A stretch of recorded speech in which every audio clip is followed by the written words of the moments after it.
शाम का बाजार गुंजान था, हर तरफ लोगों का हुजूम था, और ये वही वक्त था जब सूरज निस्फ अल-निहार की तरफ बढ़ रहा था। अहल बतन अथार की असीरी के चर्चे शाम के गिल्ली कूचों में फैल चुके थे। लोग अपने घरों से निकलकर उन कैदियों को देखने आते, जिनके हाथ रस्सियों में बंधे हुए थे, जिनके सरों से चादरें छन चुकी थीं और जिनकी पेशानियों पर दुख की स्याही लिखी जा चुकी थी। बीबी ज़ैनब सलाम अल्लाह अलैहा, जो शाम के बाजार से दरबार की तरफ ले जाई जा रही थीं, काफिले के मरकज में थी।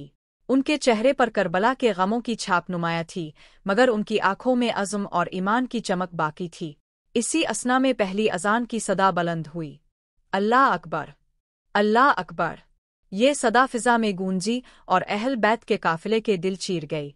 अजान की आवाज़ सुनते ही बीबी ज़ैनब ने आसमान की तरफ देखा, गोया वो शहीदों को मुखातिब कर रही हो। वो जानती थीं कि यही सदा उनके बाबा अली के कानों में गूंजी थी जब उन्होंने मस्जिद कूफा में सजदा किया था। काफिला रुका नहीं, अजान जारी रही, इशेत उन्ला अला इल्ला अल्लाह। बीबी ज़ैनब की आंखों से आंसू रवा हो गए। अजान ने उनके दिल में करबला की यादें ताज़ा कर दे। वो वक्त याद आया जब इमाम हुसैन खैमों में नमाज कायम करते थे, जब अली अकबर ने अजान दी थी और जब अब्बास ने वुज़ू के लिए पानी तलाश किया था। हर कदम के साथ बीबी ज़ैनब का दिल करबला की तरफ लूट रहा था। बाजार में खड़े लोग उन कैदियों को हैरत से देख रहे थे, कुछ ठट्ठा उड़ा रहे थे, कुछ पत्थर फेंक रहे थे, मगर कुछ ऐसे भी थे जिनके दिल लरज़ गए। दूसरी अजान असर की वक्त सुनाई दी और बीबी ज़ैनब ने एक बार फिर आसमान की तरफ निगाह की। इशेत उन मोहम्मद अल रसूल अल्लाह। उन्होंने अपने लबों को जुम्बिश दी।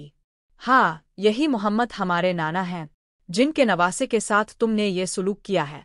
उन अजानों का मकसद इस्लाम की याद दहानी था, मगर उन लम्हों में ये अजानें अहल बैत पर ताना बन चुकी थी। वो इस्लाम के चराग थे और उन्हीं पर जुल्म के पहाड़ तोड़े जा रहे थे। तीसरी अजान मगरिब की थी। इस वक्त भी बूहे के खैमे जला दिए गए थे, छोटे बच्चे प्यास से बिलक रहे थे और इमाम सज्जाद बुखार में तप रहे थे, मगर बीबी ज़ैनब का हौसला टूटने को ना था। अजान के साथ एक मुकालमा। एक शामी औरत ने अजान सुनते ही बीबी ज़ैनब से कहा, ये अजान तो तुम लोगों की गवाही है, तुम कैदी क्यों हो? बीबी ज़ैनब ने निहायत वकार से जवाब दिया, हम मोहम्मद के अहल बैत हैं, तुम्हें जो कुछ मालूम नहीं इस पर गौर करो। ये जवाब औरत के दिल पर तीर बन कर लगा। वो रोती हुई वापस लौट गई।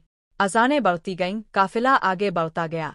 बाजार खत्म हो रहा था और शाम के दरबार की बुलंद और बाला दीवारें सामने आ रही थी। बाब दुअम, दरबार शाम के साए तले आखिरी अजानें। बाजार के शोर से निकलकर काफिला दरबार के दरवाजे पर पहुंचा। यहाँ सख्त पहरा था। यजीद के सिपाही उन कैदियों को धकेल रहे थे। बीबी ज़ैनब के कदम लरज़ नहीं रहे थे, उनका दिल करबला से मजबूत हो चुका था। चौथी अजान तुलुआ फजर की सदा के साथ बुलंद हुई। अस्सला खैर मन अलनौम। बीबी ज़ैनब ने सर झुकाकर कहा, हाँ, नमाज नींद से बेहतर है, मगर जिन्होंने हमारे नमाजियों को शहीद किया वो इस सदा के किया अहल है। हर अजान गोया बीबी के दिल पर एक नया जख्म छोड़ती थी। पांचवी और छठी अजानों के दौरान दरबार में ताख़ीर हो रही थी। यजीद चाहता था कि लोगों का हुजूम जमा हो ताकि इसकी फतह का ऐलान हो। सातवें अजान के बाद बीबी सकीना ने सवाल किया, फूफी जान, ये अजानें क्यों दी जा रही हैं? बीबी ज़ैनब ने बेटी को गोद में लेकर कहा, ये वही सदा है जो तेरे बाबा हुसैन सिहर के वक्त सुनकर सजदा करते थे। ये अजान हमारी पहचान है। फिर 8वीं, 9वीं, 10वीं अजानों ने फिजा को गूंजा। हर अजान के साथ बीबी ज़ैनब ने अंदरूनी गुफ्तगू की, कभी अपने बाबा अली से, कभी अपने भाई हुसैन से और कभी अपनी माँ फातिमा से। 12वें अजान के बाद दरवाज़ा खोला गया। दरबार के अंदर दाखिल होने से पहले भी बूहे को कई घंटे इंतजार करवाया गया।